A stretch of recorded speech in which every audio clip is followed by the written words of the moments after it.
세계적인 교양 잡지 가운데 리더스 다이제스트라고 하는 잡지가 있습니다.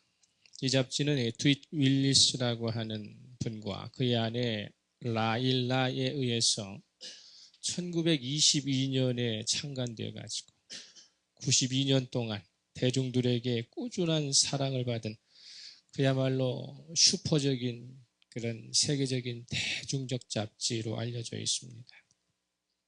이 잡지의 창간 배경은 남편인 드윗 윌리스가 1차 세계대전에 참전하자마자 부상을 입어가지고 그래서 후송된 병원에서 이런저런 책도 있고 매체를 통해서 소식을 접하다가 생각해둔 아이디어를 그대로 실생활에 옮기는 과정에서 잔잔한 감동들을 전해주게 되는 것이죠.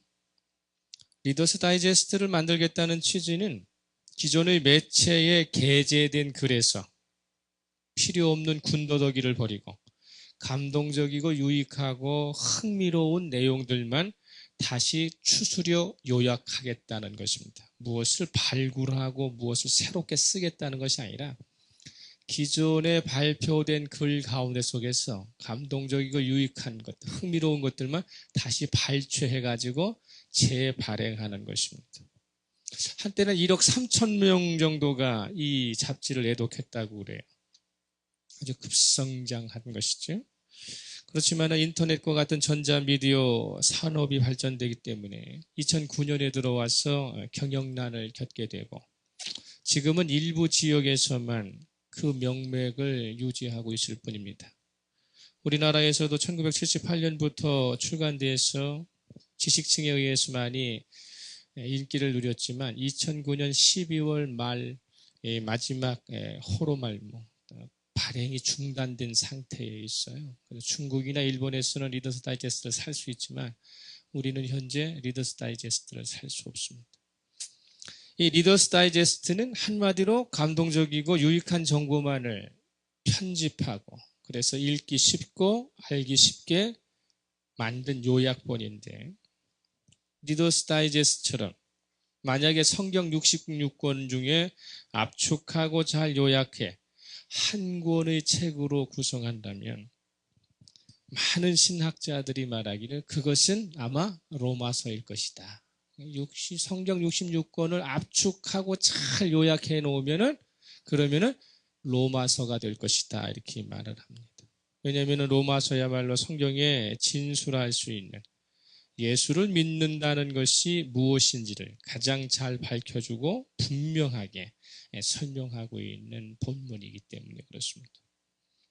이 리더스 다이제스트에서 한 번은 한국에서 성공하려면 최소한 6가지가 필요하다라고 하는 글을 실은 적이 있어요. 첫째로 인류대학을 나와야 한다. 그런 것이죠. 두 번째로는 학연과 지연과 같은 뛰어난 연주를 가지고 있어야만 성공할 수 있다. 세 번째로는 뒷받침해 줄 수 있는 부와 경제력이 늘 따라다녀야 한다. 그래야 성공한다. 세 번째로는 좋은 가문에서 태어나야 한다. 다섯 번째는 좀 이해는 안 되지만 잘생긴 외모를 가지고 있어야 한다. 우리나라의 성형은 세계적이잖아요. 여섯 번째가 웃겨요. 자신을 과장하고 포장할 수 있는 홍보 능력, PR 능력이 충분해야 된다. 이렇게 이야기하고 있습니다. 이 정도는 가지고 있어야 한국에서 성공했다는 칙에 낀다는 것이죠. 저와 여러분 6가지 중에 몇 가지 갖고 계십니까? 까마득하죠? 그 온매 기주고가 되어버리는 거예요. 제시된 것들의 대부분은 개인의 능력보다는 주변의 환경, 외적인 조건을 더 중시하는 경향을 뚜렷하게 나타내고 있어요. 즉 한국 사회에서는 개인의 능력보다는 소위 뭐가 있어야 한다? 백이 든든해야. 뒷배경 같은 것들이 오히려 성공하기 쉬운 요인으로 작용하고 있다는 느낌을 받았어. 자존감을 좀 낮춰주는 것 같고 루저의 삶을 살게 하는 그런 뭐라 그럴까요? 용기를 북돋아주기보다는 기를 죽게 하는 이런 것들이 많이 있습니다. 실제적으로 높은 상위층에 올라가려고 하면은 항상 걸리는 게 뭐예요? 지연과 학연이 걸리지요. 그 사람의 실력보다는 누구 편에 섰느냐, 그죠? 누구 라인에 있느냐에 따라서 그 사람의 운명이 뒤바뀌는 경우들이 너무 많다는 것이죠. 그런데 성공에 관한 기준이 한국 사회보다 더 편향적이고 오로지 한 분야만 가지고 모든 것을 평가하는 나라가 있다면 그 나라를 어떻게 생각하시겠습니까?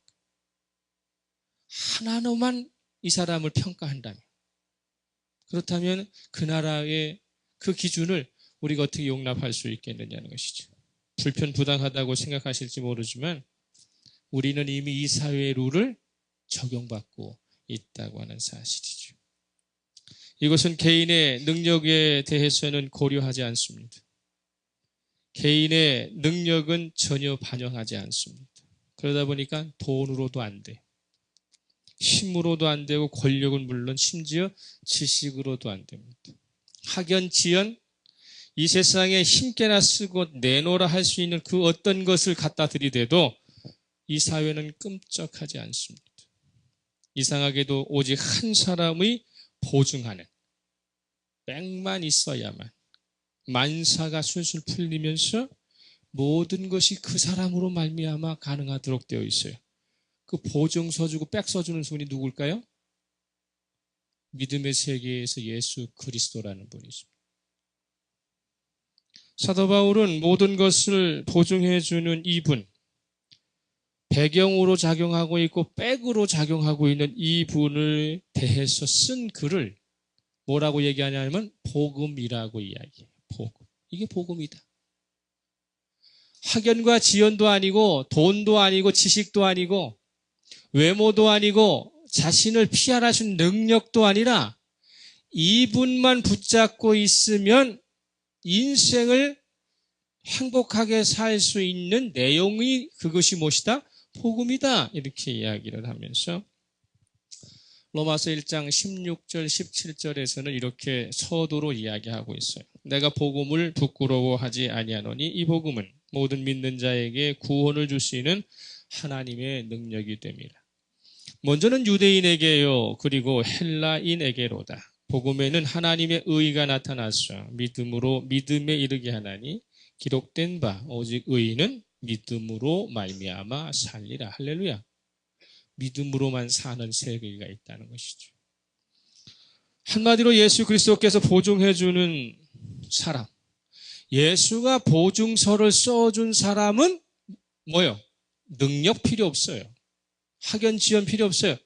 예수가 보증서 주는 사람을 가리켜서 그 사람은 뭐라고 얘기한다? 의인이다. 이렇게 얘기하고. 그 의인은 뭐로만 산다? 믿음으로만 살 수 있다. 이렇게 이야기하고 있습니다. 바울은 복음을 먼저 받아들이는 입장에서 자신의 삶을 설명하면서요, 한마디로 부끄럽지 않다. 이렇게 이야기하고 있는 것이죠. 부끄럽지 않다. 복음을 따르는 삶이 부끄럽지 않다. 나는 복음을 부끄러워하지 않는다. 이렇게 이야기하고 있어요. 복음이 무엇이길래 부끄럽지 않다는 표현을 통해서 자신의 삶을 자랑하고 있느냐는 것입니다. 복음은 예수 그리스도를 통한 새로운 삶을 살게 하는 원동력이 될 뿐만 아니라 이 복음 안에는 생명을 창조하는 능력이 들어있다고 사도 바울은 자신 있게 얘기를 해요.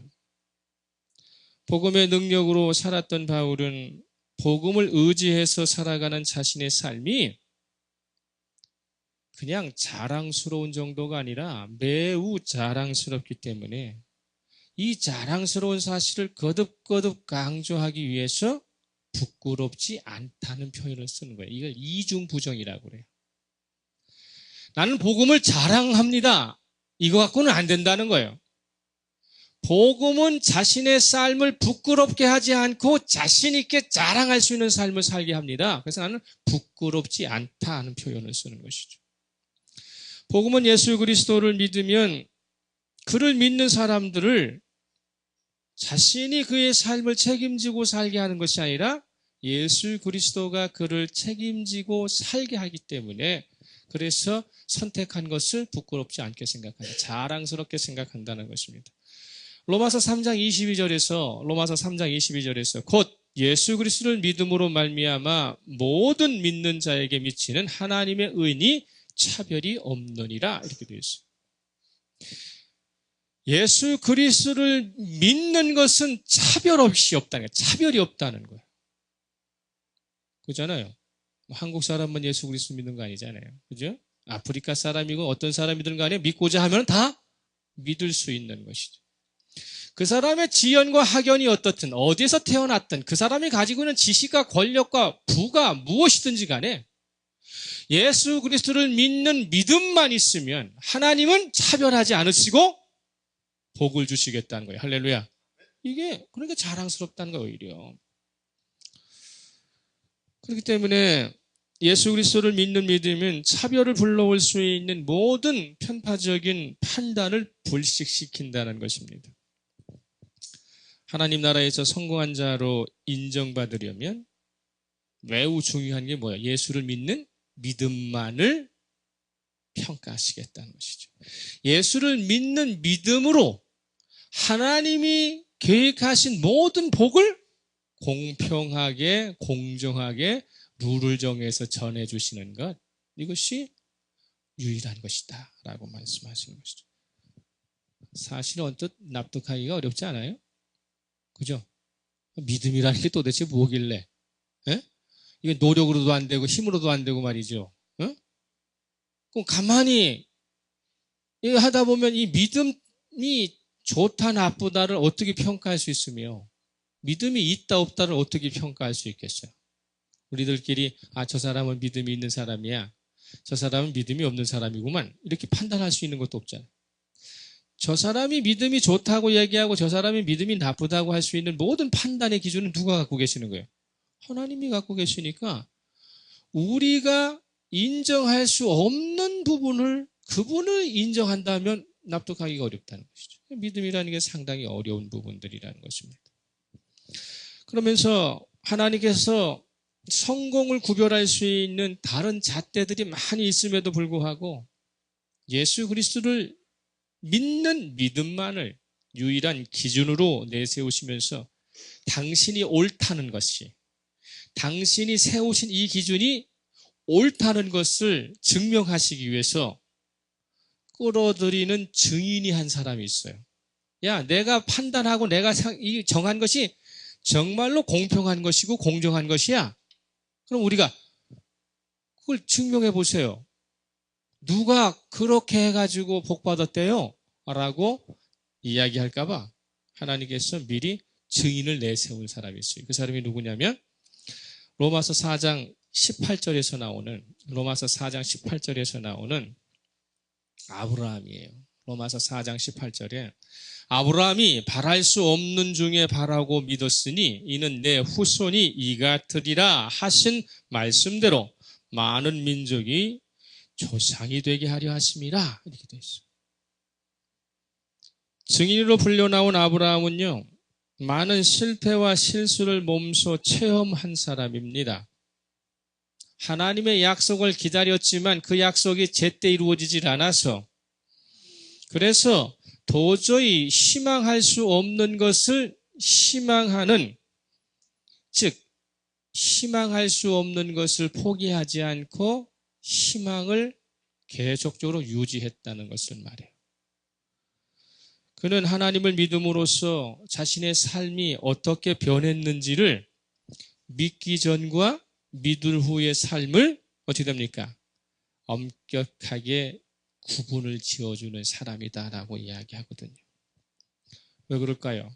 무자식이던 상태로 하나님을 믿었지만 믿음의 결과는 놀랍게도 한 집안의 조상이 된 것으로 끝난 것이 아니라 한 민족의 조상의 자리로 훌쩍 뛰어넘어서 이제는 모든 믿는 자의 조상으로 우뚝 서 있기 때문에 아마도 이 아브라함의 이름은 주님 재림하실 때까지는 여전히 교회에서 수억의 사람들의 입에서 회자될 것이 분명하다는 사실입니다.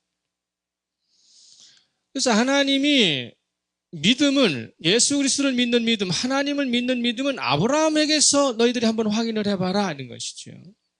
무자식이었을 때, 자식이 가장 필요할 때에 하나님이 찾아오셔서 너에게 자식을 주마 약속하시고 이끌어 가셨는데, 그 아브라함이 여러 가지 환난을 당하고 고난을 당하고 시험을 당하지만 그래도 그것만 주님이 주시겠다고 하는 소망, 자식을 주시겠다는 것을 포기하지 않고 계속 붙들고 가니까 이 사람이 그냥 한 집안의 어른으로 끝난 것이 아니라 한 민족의 어른이 되었고, 하나님은 한 민족의 어른으로 끝내는 것이 아니라 모든 민족의 조상으로, 무엇에? 믿음의 조상으로 세우셔서 여전히 그의 이름이 불려지게 한다고 하는 사실.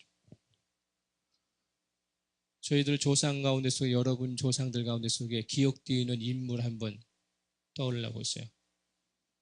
물론 족보를 찾아보면 많겠죠. 그렇지만 어디서나 수시로 자기의 조상의 이름을 불러서 납득시킬 수 있는 조상이 많지 않습니다. 저도 안동김가이기 때문에 신라 경순왕서부터 시작되는 족보가 시작이 되기 때문에 얼마나 많은 위인들이 나타났겠어요. 그러나 그런 위인을 내 입으로 자랑하면 사람들이 납득하는 사람들이 소수예요. 우리 김씨끼리 모이면 그 얘기는 가능하겠죠. 그죠? 안동 김씨가 모여서 안동 김씨 조상 이야기 하면은 납득을 할 수 있고 이해를 할 수 있지만, 박씨나 최씨 앞에 가갖고 김씨 자랑 해봐야, 야, 네 조상만 있냐? 우리 조상도 있어. 이렇게 된단 말이죠. 납득이 안 돼. 그러나 믿는 사람들끼리 아브라함에 대한 이야기하면 모든 사람이 공통적으로 뭐라고 얘기해요? 믿음의 조상이라고 이야기한다 그 말이죠. 하나님은 그렇게 만들어 주신다는 것이죠. 그런데 아브라함이 개인적인 능력이나 자질이 뛰어나서 해안을 가져가지고 하나님의 약속을 믿고 성취한 존재라면 오늘 우리와는 아무런 상관이 없는 사람이에요. 그 사람은 뛰어났기 때문에 그럴 수 있다는 것이죠. 그러나 위기와 유혹을 동반한 환난 가운데 속에서도 그가 하나님을 믿을 수 있도록 역사해 주셔서 아브라함의 믿음이 선한 열매를 맺게 되었다면 이야기는 달라지는 것이죠. 우리 또한 하나님이신 예수 그리스도를 믿는 믿음을 소유하면 때로는 넘어지고 자빠지고 실패도 하겠지만, 하나님은 아브라함처럼 지금도 생명을 창조할 수 있는 능력을 여전히 우리에게 작용시켜 주셔서 하늘의 이름을 어떻게 합니까? 기억하도록, 우리의 이름이 기억되도록 한다는 것입니다. 분명한 건 뭐냐면요, 하나님이 우리의 이름을 기억해 주는 게 놀라운 일이잖아요. 세상 사람들이 내 이름 기억해 주는 거, 그건 놀라운 일 아니에요. 그런데 예를 들어가지고 어디 나가가지고 좀 세상에 좀 유명하고 실력 있는 사람 이름 대면서 나는 그런 사람도 알고 있어, 그런 사람과 관계를 갖고 있으면 내가 좀 어떻게 좀 우쭐해 보이잖아요. 그런데 막상 그 사람이 어디를 가서 내 이름을 얘기해놓냐면 안 해. 근데 하나님은 어디를 가든지 누구 이름을 해? 내 이름을 불러주신다는 것이죠. 이 부분들에서 매우 중요한 것이 나옵니다. 아브라함의 신앙은 죽은 자를 살리시며 없는 것을 있는 것 같이 부르시는 분. 그분을 믿는 믿음이에요. 죽은 자를 살리시며 없는 것을 있는 것 같이 부르시는 분을 믿는 것이죠. 한마디로 생명 또는 부활의 하나님을 믿는 믿음을 가지고 있었다는 것입니다. 우리 역시 아브라함의 믿음의 영역에 속한 자들이기 때문에 아브라함과 동일한 믿음의 뭐를 갖고 있어요? DNA를 가지고 있거든요. 아브라함과 동일하게 믿음의 DNA를 우리에게 제공해 주셨습니다. 그래서 우리는 그 말을 다시 표현하면 뭘로 표현하느냐 하면은 우리 예수, 우리 주, 죽은 자 가운데 살리신 분. 우리의 주이신 예수를 죽은 자 가운데서 살리신 그분이 누구예요? 하나님을 믿는다는 것입니다. 아브라함에게는 없는 자식 주어서 죽었던 것 같고 불가능했던 같은 그 사람에게 자식 주셔서 조상 만들어 주셨지만 우리가 믿는 그 하나님은 오늘 예수 그리스도라고 하는 우리의 구주를 죽은 자 가운데서 살려내셔서 부활의 능력의 주로 만드신 그분을 우리가 믿게 한다는 뜻입니다. 로마서 4장 23절 24절에서 로마서 4장 23절 24절에서 그에게 의로 여겨졌다 기록된 것은 아브라함만 위한 것이 아니요 의로 여기심을 받을 우리도 위함이니 곧 예수 우리 주를 죽은 자 가운데서 살리신 이를 믿는 자니라. 매우 어려운 일이지만 뭡니까? 부활의 하나님을 부활케 하시는 하나님을 믿게 한다 이것입니다. 아브라함도 믿었고 우리도 믿고 있는 예수 그리스도, 그 예수 그리스도에게서 확증된 부활의 믿음은 실질적인 면에서 우리에게 여러 가지 유익을 날마다 제공해주고 있다는 것입니다. 우리가 예수 그리스도를 믿는다고 하는 것은요, 실질적으로 날마다 하나님으로부터 유익을 제공받고 있어요. 오늘 로마서에서 이야기하고 있는 거예요. 첫째로 예수 그리스도에게서 확증된 부활의 믿음은 언제나 변함없이 하나님과 화평을 누릴 수 있도록 매우 친밀한 관계를 날마다 유지시켜 주신다는 것이죠. 로마서 5장 1절 하반절에 우리 주 예수 그리스도로 말미암아 하나님과 화평을 누리자 이렇게 되어 있거든요. 하나님과의 화평한 관계는요, 한마디로 뭐냐면 안심할 수 있다는 뜻입니다. 안심할 수 있다. 하나님과 화평한 것은 안심할 수 있어요. 키우는 어린 아이들에게 뭐 공원에 가든지 뭐 이렇게 가다 보면 뭐 앞에 개도 지나가고 뭐 오토바이도 지나가고 막 이런 걸 지나갈 때에 아빠가 뒤에서 누구누구야 안심해, 아빠가 지켜보고 있어, 아빠가 도와줄게, 걱정하지 마, 안심해 하는 것 똑같은 거예요. 즉 우리가 이 세상을 살아가는 가운데 여러 가지로 복잡한 일들을 만나고 권고한 일을 만났을 때에 화평이라고 하는 것은 무엇을 얘기하느냐 하면 안심해도 된다, 걱정하지 말아도 된다 라고 말씀하시는 거예요. 그것이 화평의 관계예요. 화평은 샬롬이거든요. 뭡니까? 전쟁이 없는 상태를 만들어주는 것입니다. 전쟁의 상태를 만들어주는 거예요. 내 인생의 전쟁 상태를 어떻게 합니까? 평화의 상태로 바꿔주는 것, 이걸 하나님과 화평을 누린다라고 하는 것입니다. 왜 그럴까요? 화평을 결정하고 있는 주도권이 사람에게 있지 않고 누구에게 있기 때문에, 하나님에게 있기 때문에 그렇습니다. 예수 그리스도를 믿는다고 하는 것은 화평을 내가 만들어가는 것이 아니에요. 평화를 내가 만들어가고 샬롬의 상태를 내가 만들어가는 것이 아니라 하나님이 나를 그렇게 화평한 상태로 만들어 가시는 거예요. 그래서 화평의 주도권은 누가 갖고 있어요? 주님이 갖고 계시기 때문에 내가 사업에 실패했어도 그 사업의 실패로 말미암아 내가 전쟁 상태에 있어요. 근데 하나님은 어떻게 돼요? 내 마음에 화평을 심어주시는 거예요. 그래서 안심해도 된다, 안심하라 된다라고 하는 것을 가르쳐 주시기 위한 것이죠.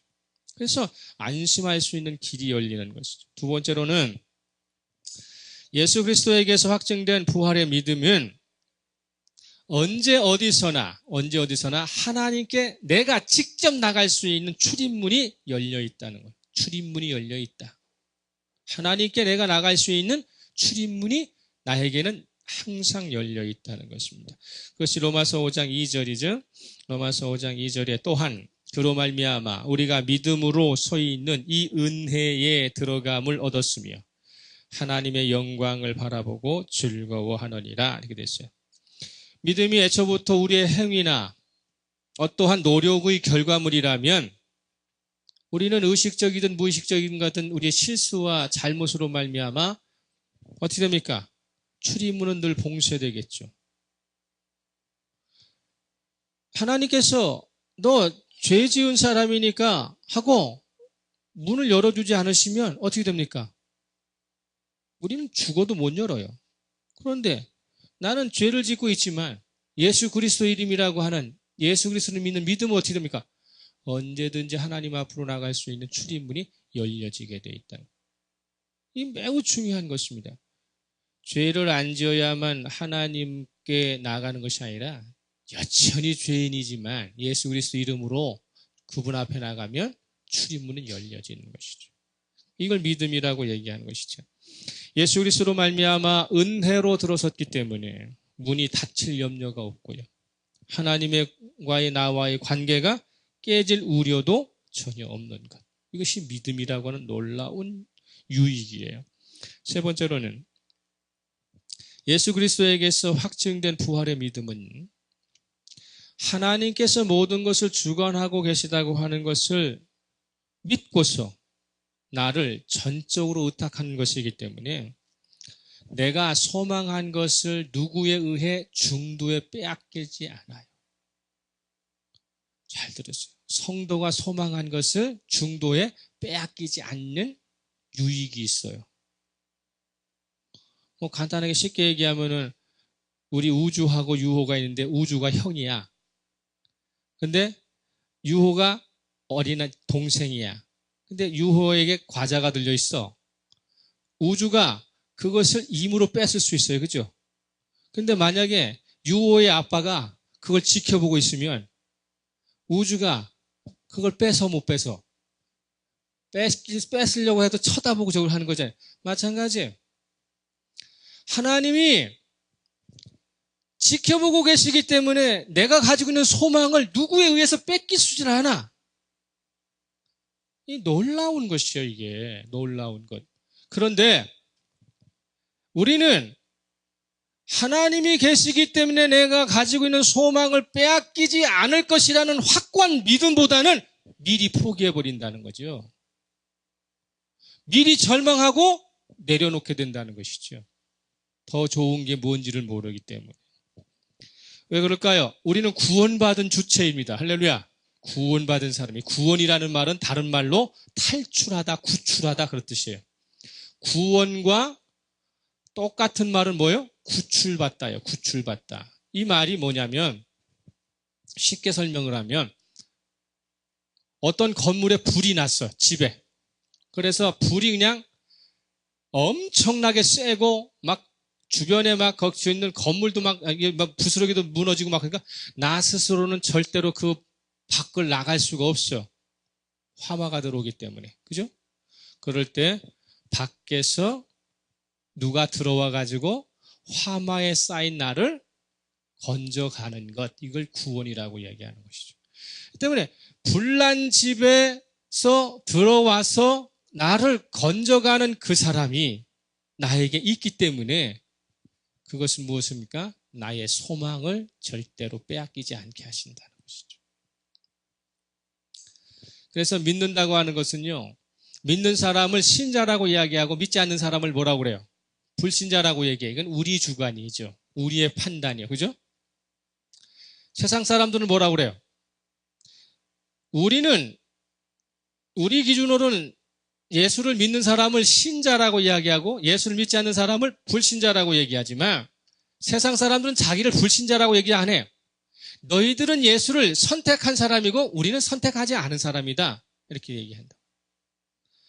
선택하고 선택하지 않는 이 차이는 구원을 소유하고 있느냐 없느냐의 차이뿐만 아니라 신자는 구원을 소유하고 있구나. 불신자는 구원을 소유하지 못했구나. 이 정도는 아니라는 것이죠. 더 어떤 것이냐면은 예수 그리스도를 믿는다고 하는 것은 소망을 가지고 살고 있느냐, 소망 없는 삶을 살고 있느냐는 구분이 되는 거예요. 이 세상에 어떤 것도 하나님 나라에 갈 때 싸들고 가지고 갈 수 있는 게 아무것도 없어요. 하나님 나라에 가지고 갈 수 없는 것을 소망하고 품고 사는 것은 결국은 뭡니까? 소망 없이 사는 것과 똑같은 거예요. 하나님 나라에 가지고 갈 수 있는 것, 하나님이 인정해 줄 수 있는 것, 그걸 가지고 있는 사람을 뭐라고 그래요? 소망을 가지고 산다 이렇게 이야기하는 것이죠.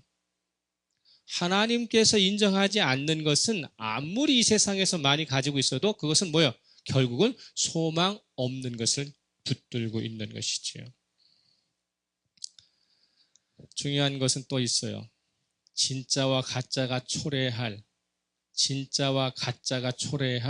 마지막 순간에 판가름 나는 것이 뭐냐면 소망을 가지고 살았느냐, 소망을 갖지 않고 살았느냐는 것입니다. 예수 믿는 가운데 속에 중요한 것은 내가 누구로 말미암아 소망을 품고 있느냐는 것이고, 누구로 말미암아 이 소망을 가지고 있느냐는 것입니다. 베드로전서 1장 3절에서 5절 말씀이 있는데요. 베드로전서 1장 3절에서 5절 말씀이 있는데, 우리 주 예수 그리스도의 아버지 하나님을 찬송하리로다.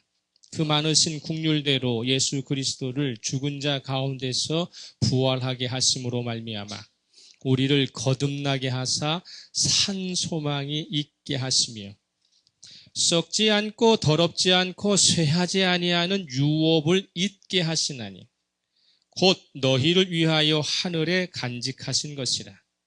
너희는 말세에 나타내기로 예비하신 구원을 얻기 위하여 믿음으로 말미암아 하나님의 능력으로 보호하심을 받았느니라. 할렐루야. 이것보다 더 우리를 힘나게 하는 게 없어요. 베드로는 실패해 본 존재이기 때문에 자신의 삶이 진창만창되었던 인생이라는 것을 알고 있었기 때문에 자신이 마지막 이 구절을 사용하면서 산 소망이 있게 하려 하였다. 산 소망이 있게 하려 했다.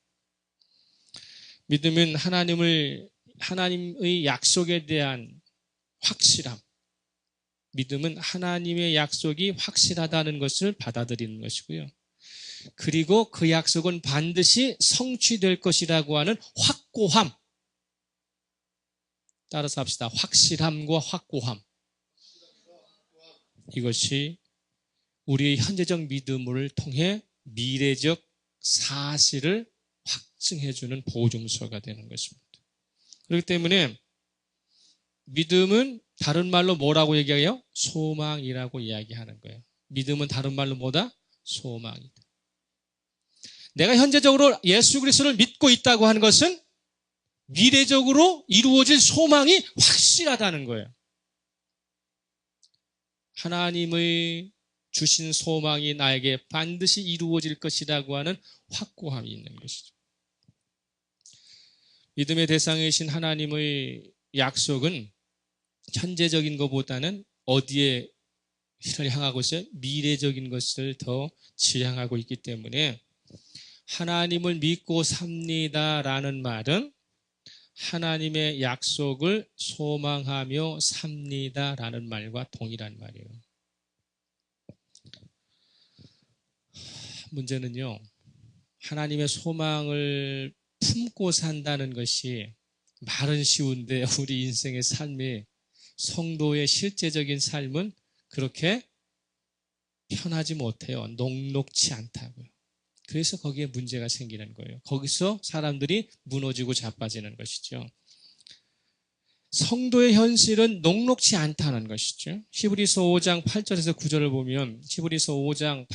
9절을 보면 그가 아들이시면서도 받으신 고난으로 순종함을 배워서 온전하게 되셨은즉 자기에게 순종하는 모든 자에게 영원한 구원의 근원이 되셨다. 이렇게 되어 있어요.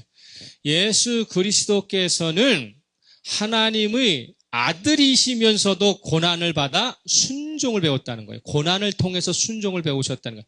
주님은 고난받지 않으셔도 순종하시는 분이셨어요.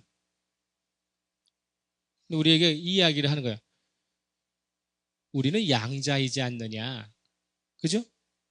하나님의 친자이신 예수님이 고난받으셨다면, 그것을 통해서 순종함을 보여줬다면 양자인 우리도 예수 그리스도처럼 뭐 받아야 한다? 고난받는 것은 당연한 것이다. 이렇게 이야기하시고 있어요.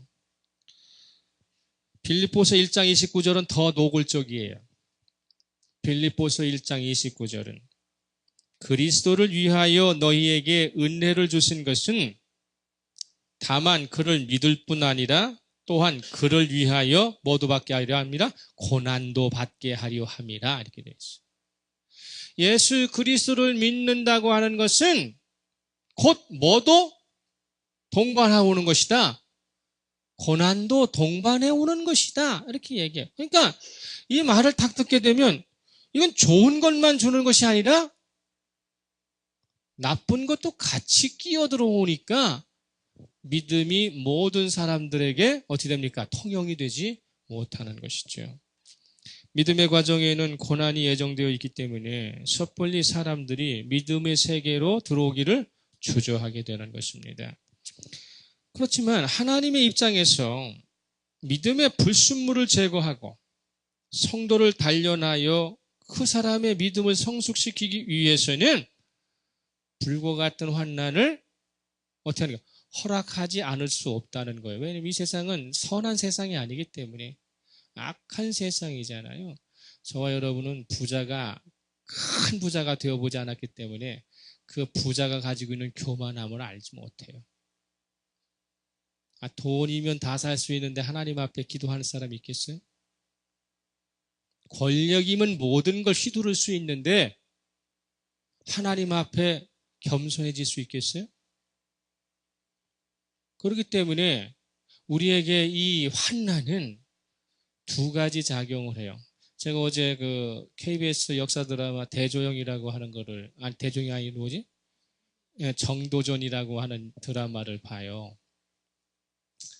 정도전이 큰 꿈을 가지고 이성계를 찾고 어떻게 합니까? 부추겨갖고 도탄에 빠진 고려를 무너뜨리고 새로운 왕조를 세우려고 하죠. 근데 이성계가 최영 장군에 함께 해가지고 14년의 긴 권력을 쥐어잡고 있는 이이님이라고 하는 사람을 권력으로 밀어내고 권력의 자리에 올라서요. 축하연이 벌어지는 가운데 속에 정도전과 정몽주가 같이 그 자리에 앉았어요. 앉아가지고 정도전이 이성계의 마음을 다시 한번 이렇게 불러일으키기 위해서 글씨로 게임을 하듯이 장난을 치면서 입구자를 하나 써놓고 이 나라의 백성에게 가장 중요한 것은 입에 뭐가 들어가는 것이 중요하다? 먹는 것이 들어가는 게 중요하다. 백성은 먹는 것을 중시한다라고. 그래서 정치하는 사람들은 반드시 뭐 해야 된다? 백성의 먹을 거리를 떨어뜨리지 말고 제공해 줘야 한다는 뜻으로 입구자를 하나 쓰고 백성들의 먹을 거리를 제대로 주기 위해서는 당신이 해야 할 역할이 있는데 뭐다? 하고 사자를 써. 역사 사자. 예? 입구자에다가 이 두 손을 거요. 사람 인자를 그으면 역사 사자가 돼요. 사람의 입을 채우는 게 역사예요. 그래서 정도전이가 이성계에게 탁 주어요. 근데 정몽주는 그걸 간파해요. 그래서 저도 그러면은 한자 써서 올리겠습니다 하고 막역지훈 정도전이가 입구자로 시작을 했으니까 자기도 입구자로 시작을 해요. 그러면서 가운데 중자에 마음 심자를 놓은 충성이라는 충성을 써요. 모름지기 권력이란 마음의 중심을 잃어뜨리지 않고 중심을 잡아서 좌로나 우로나 치우지 않고 한 가지로 돌아보는 것을 충이라고 해요. 그 얘기를 하거든요. 그런 가운데 속에서 권력을 잡은 이성계에게 역성혁명에 대한 이야기를 하니까 이성계가 뭐라고 하면 나는 정도전 당신이 준 역사사자보다는 충자, 이 충자의 마음을 충자를 마음에 두고 정치를 하겠다 이렇게 얘기를 해요. 근데 그걸 멀찌감치 다 알아보던 이방원이가 왜 아버지 마음에 있는 것을 불러일으키지 못합니까? 라고 얘기할 때 정도전이 딱 한마디예요. 성공한 자는 절대로 혁명을 일으킬 수 없다는 거예요. 성공한 사람은 혁명을 일으킬 수 없고 개혁을 추구한다는 거예요. 개혁을 추구한다. 그러나 성공한 자에게 가장 큰 교훈은 그가 실패하는 것이다.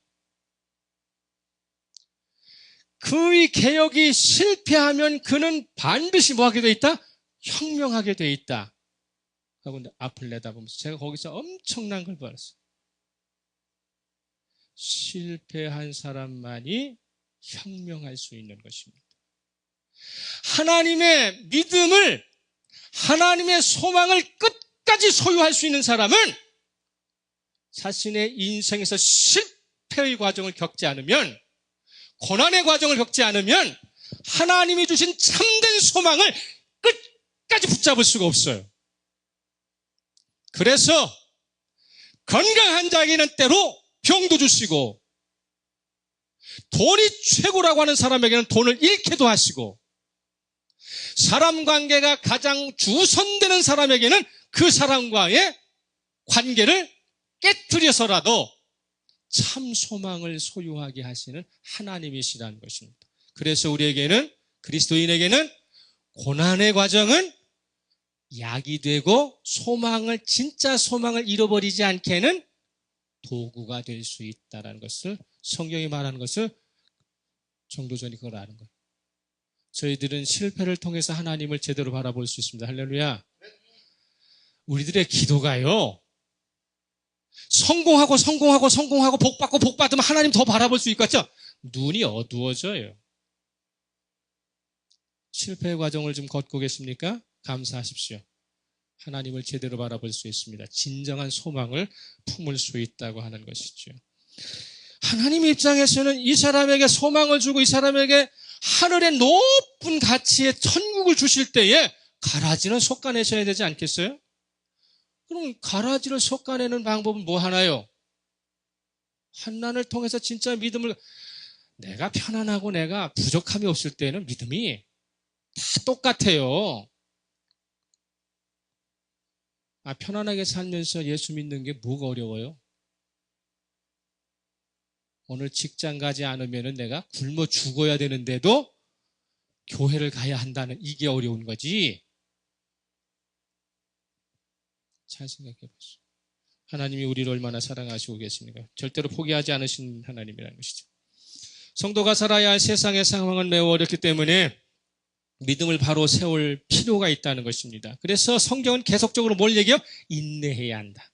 인내는 곧 무엇을 이야기합니까? 기다리는 것이죠. 기다리는 것입니다. 성도가 바라는 소망 중에는 끝까지 자랑할 수 있는 소망이 있는 반면에 자신을 부끄러운 것으로 처박을 헛된 소망이 있을 수 있기 때문에 내가 품고 있는 소망이 확실하다고 하는 것을 증명하기 위해서는 고난 중에도 뭘 하는 거예요? 찬송하는 거예요. 내가 품은 소망은 확실합니다. 그것을 보여주기 위한 나의 방침은 뭡니까? 찬송하는 거예요. 감사하는 거예요. 주님은 그걸 보시는 것이죠. 영국의 위대한 정치가로 손꼽히고 있는 위스턴 처칠이라고 하는 유명한 사람이 있죠. 저와 여러분 모르는 사람 없습니다. 그 사람의 연설 중에 한 고등학교에서 한 연설이 하나 있습니다. 그가 고등학교 졸업식에 올라가서 단상에 올라가서 수많은 그 고등학생들에게 할 말은 그거예요. 여러분, 하나님을 믿는다면 결코 포기하지 마십시오. 그리고 가만히 있는 거예요. 한 1분을 계속 사람들 쳐다보고, 그리고 나서 1분이 지난 뒤에 또 한 번 이야기하는데, 하나님을 믿는다면 결코 포기하지 마십시오. 그 얘기 해놓고 또 한 1분 또 지나가는 거예요. 그리고 세 번째, 결코 포기하지 마십시오. 그리고 단상에서 내려와 버렸어요. 위스턴 처칠의 신조가 뭐냐면, 하나님께 기도했다면 결코 포기하지 않는다. 그 사람이 가지고 있는 신조. 하나님께 기도했다면 결코 포기하지 않는다. 그가 2차 세계대전에 엄청난 참호 가운데 속에서도 연합군을 둥그르게 묶어갖고 승리로 이끈, 물론 루즈벨트라고 하는 사람도 있지만 미국에, 영국의 이 위스턴 처칠이 막강한 독일이라든지 일본의 연합군을 동맹군들을 물리치고 승리할 수 있는 계기는 뭐였냐면 내가 하나님께 기도했다면 결코 포기하지 않습니다라고 하는 소망을 품었기 때문이라는 사실이죠. 우리가 품고 있는 소망을 절대로 포기해서 안 될 이유가 어디에 있느냐? 이 소망은 우리가 만들어낸 것이 아니라 하나님께로부터 온 것이기 때문에 그렇습니다. 하나님께서 온 것이기 때문에 결코 포기할 수 없다. 하나님이 우리를 어떻게 사랑하셨는가를 세 가지로 로마서에서는 이야기하고 있어요. 첫 번째 5장 6절이에요. 5장 6절. 우리가 아직 연약할 때에 기약대로 그리스도께서 경건하지 않은 자를 위하여 죽으셨다. 하나님의 소망을 품어야 하는 이유, 우리는 아직 연약했었다. 두 번째는 5장 8절에 있어요. 우리가 아직 죄인 되었을 때에 그리스도께서 우리를 위하여 죽으심으로 하나님께서 우리에게 대한 자기의 사랑을 확증하셨느니라. 그 다음에 10절이에요. 10절, 5장 10절. 곧 우리가 원수가 되었을 때에 그의 아들의 죽으심으로 말미암아 하나님과 화목하게 되었은즉 화목하게 된 자로서는 더욱 그의 살아나심으로 말미암아 구원을 받을 것이라. 우리가 하나님으로부터 선택받고 하나님으로부터의 소망을 취하게 된 것은 세 번째, 아직 연약할 때에. 그 다음에 뭡니까? 아직 죄인 되었을 때에. 그리고 원수였을 때에. 하나님의 사랑 어떨 때는요, 불가항력적으로 막무가내식으로 찾아오시기 때문에 그런 사랑을 받을 때에는 대책을 강구하기보다는 순수히 받아들일 필요가 있다는 것입니다. 왜냐하면 하나님의 사랑은요, 성령을 통해서 여전히 꾸준히 미래적으로 향하고 있기 때문에 그래요. 그래서 5장 5절에 소망이 우리를 부끄럽게 하지 아니함은 우리에게 주신 성령으로 말미암아 하나님의 사랑이 우리 마음에 부은 바 되었다는 것이죠. 그냥 하늘로부터 부어지고 있다는 것이죠. 그냥 쫄쫄쫄쫄쫄 오는 것이 아니라 그냥 비가 쏟아지듯이 부어지고 있다는 거예요. 성령께서. 이 부분 때문에 우리는 결코 포기할 수 없다는 것입니다.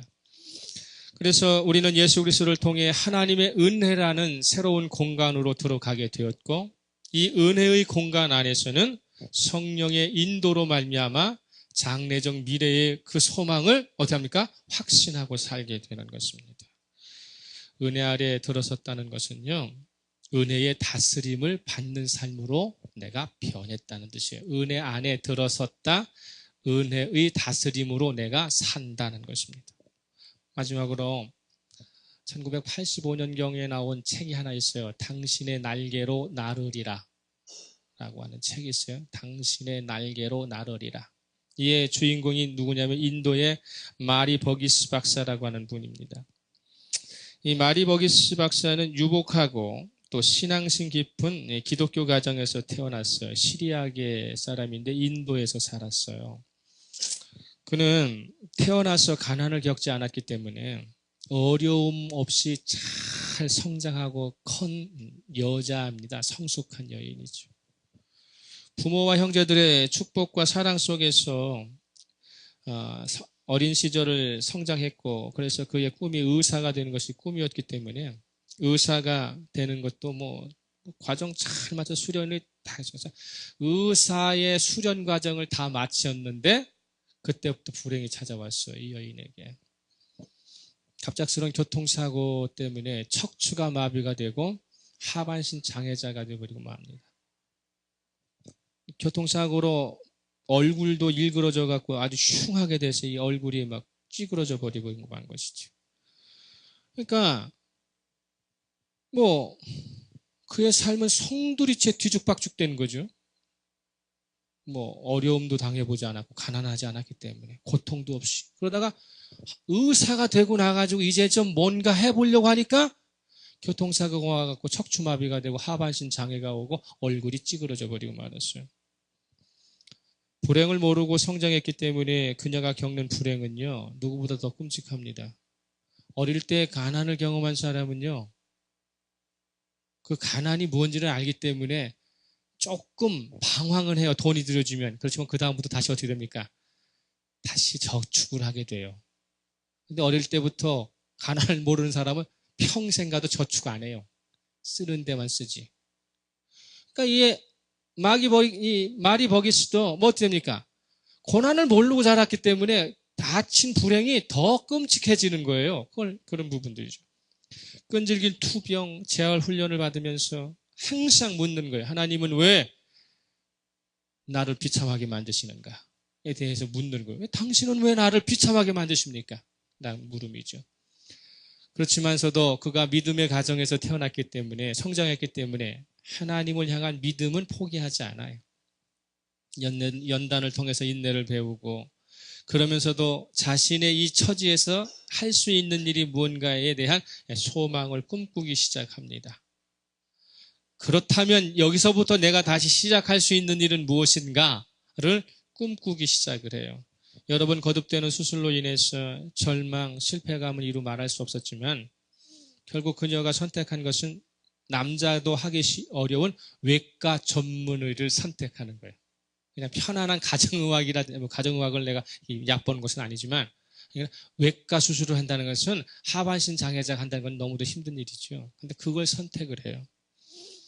그리고 나서 마침내 그는 나환자 손과 발을 재생시키는 나환자 재생수술의 최고의 권위자로 올라서게 됩니다. 감내하기, 지금 예배 중인데 없어요.